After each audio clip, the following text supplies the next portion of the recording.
Good afternoon. Hope everybody is doing well. I know you started right around 9:30 this morning and have a day full of meetings, so thank you very much for the opportunity to join you. I want to just say that it was a little bit unfair today because Senator Bennett and I were sending off and helped commemorate the send-off and the restart of the ski train up to Winter Park this morning. So we started in Denver watching people leave to go skiing, then we come to Beaver Creek and we watch people actually skiing, and then we have to go back to Denver tonight. So I'm a little bit jealous, so this is great. I hope we get a little time together and enjoy the great outdoors as well. So thank you so much for the opportunity to be here. I am excited about the energy future in North America. And I know you are too, because you're here and you've sat through a long day of talks and a couple of days of conversations. But I don't think there's anything that has the power to transform economies, to transform communities, and to create a difference in our foreign relations like energy policy can. And to have these conversations in Beaver Creek today, in Vail, the Vail Energy Forum, to talk about what we are doing around the globe, to take that North American energy opportunity to share with our allies and friends around the nation, around the world, is truly incredible. I'm serving as the East Asia Subcommittee Chairman on Foreign Relations, and over the past several weeks have had the opportunity to meet with many ambassadors from the Southeast Asia region. And the first conversation that we begin with, almost every single meeting, is talking about our energy policy in the United States and what it means to be North American energy secure, what it means to have the opportunity to export LNG, and what we can do to help our friends and allies around the globe. Last year, I carried the legislation to help expedite the permit approval process, the liquefied natural gas permit approval process. In testimony before the committee, Dr. Anita Orban, the ambassador for energy from Hungary, talked not only about the importance of what it meant to Eastern European nations, but talked about how the mere passage, the mere signal that the United States is committed to moving forward on an expedited export policy on LNG will send signals to Russia and around the globe to those who are acting aggressive, invading, taking over other nations, that we indeed are serious about our commitment to providing our friends and allies with United States energy. And so as we move forward in the next several months in the United States Congress, I believe several bills, legislation will be of concern to all of us. Number one, passage of a liquefied natural gas export bill.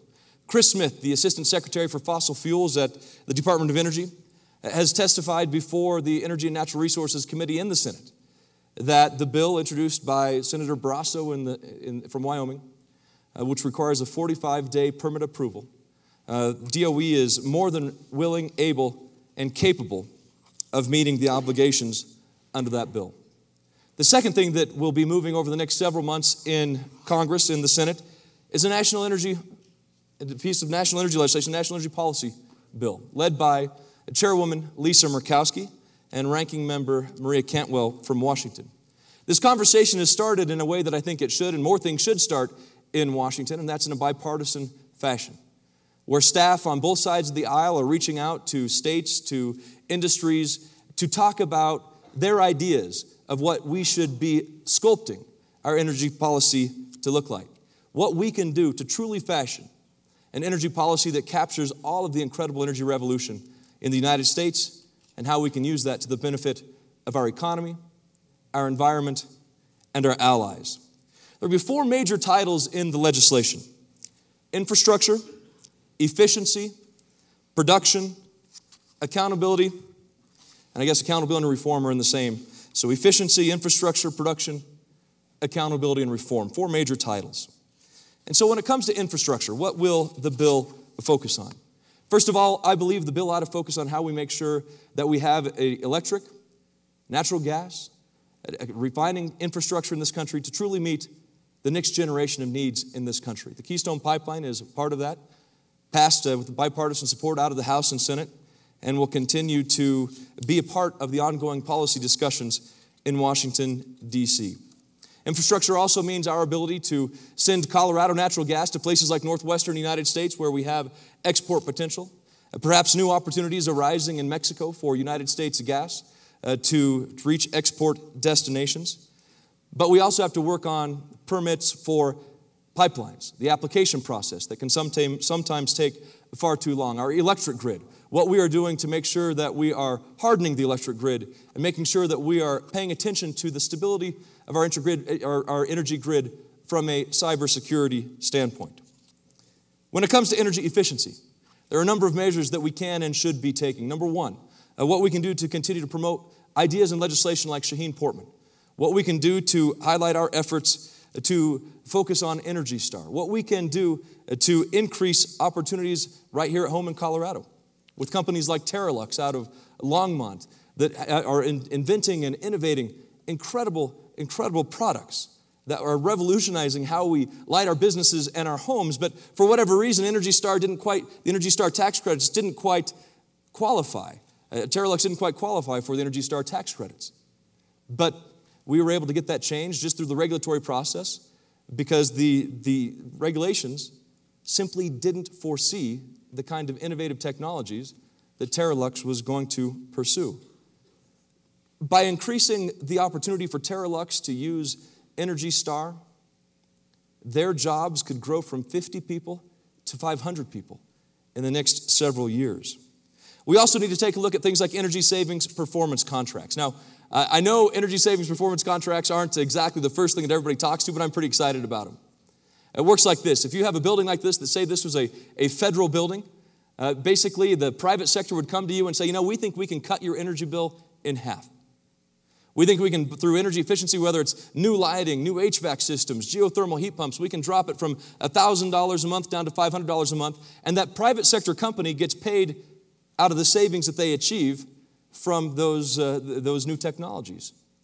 And so it's a way to create private sector jobs, it's a way to save federal tax dollars and create thousands of jobs in the process. The federal government has somewhere between 2 and 3 billion square feet of office space. And we've identified, working with the White House, working with the Department of Energy, nearly $20 billion worth of projects that we could proceed with when it comes to ESPCs. That makes a real difference when it comes to our ability to make the federal government more energy efficient and create jobs at the same time. The third component of the national energy policy legislation deals, of course, with production. What we're going to do to make sure, whether it's rules coming out of the BLM when it comes to production on public lands, are not only responsible to our environment, but do the right job in balancing public land use with our need to protect the environment. What we can do to pursue further policies on wind, solar, renewable energy. I've been a supporter of extending the wind production tax credit. And if you look at the good news in wind, I think it was yesterday in the newspaper, Vestas, just down the road in Windsor, Colorado, announced that they'll be adding an additional 400 jobs because of the success that they have had. We can also make sure, though, that as we talk about production needs, we talk about the ability to truly utilize our public lands in a responsible manner and make sure that when it comes to tax reform, that issues dealing with percentage depletion or IDCs are addressed in a manner that doesn't hurt our ability to continue to grow our energy economy. The fourth leg of the energy bill, the fourth major leg of the energy bill, addresses the issue of reform. One of the concerns that I continue to hear from people across the spectrum of businesses in this country, whether they're in energy or not, is the issue of regulations that they face from the federal government. One of the ways that we can address whether these regulations are going too far or whether they're having the effect that they intended is to do something that the state of Colorado does. In Colorado, we have what's called a rule review bill. Every year, whether it's whatever administrative agency it is, the rule review bill goes before the state legislature for an up or down vote. Members of the House and the Senate get to vote up or down on whether those rules or regulations are what are intended, whether the costs outweigh the benefits or the benefits are exactly what we need them to be. And this bill called the Regs Act would allow us, if a rule or regulation approaches a certain impact on the economy, it would allow the United States Congress to have their say, the ability to weigh in and say yes or no to a regulation to make sure that it doesn't go too far. Those are the kinds of opportunities we have and the opportunities we have with a major energy bill. And I think as we turn to the discussion in Colorado, as we turn the discussion in Colorado to other global issues, the issue obviously turns to, at this time, the issue of crude oil exports and what the United States Congress is going to be doing when it comes to the issue of crude oil exports. About 21 members of the United States Senate sent a letter to the administration urging that we bring our policy, the United States policy on energy and oil, in line with how we treat Canada when it comes to Mexico, to make sure that the swaps that we can do with Mexico are the same, we have the same ability to enter into those kinds of oil swaps with Mexico as we do with Canada. And I also, we will also be holding a hearing this Thursday, this Thursday, on the issue of energy exports and what its impact will be on the United States economy, and whether or not this is something that the Congress should also include as part of the National Energy Bill legislation. One of the key questions and key components, of course, of any debate or topic on crude oil exports is the understanding of the American people and the understanding of the United States Congress. The way that our refineries are working in the United States, the way that our refineries work around the world. The kind of crude oil that the refineries in the United States gets is about the direct opposite of the kind of crude oil that our refineries around the globe are designed to refine. And so as the American public understands that we have products here that are being refined to a degree that is resulting in a significant abundance and oversupply situation that could drive then a shutdown or a slowdown in U.S. energy production, that very same product could be refined overseas in a refinery system that is equipped to handle the new types of production that we are, unlike current refineries in the United States. That's all going to be a part of the discussion that will take place this Thursday and ongoing.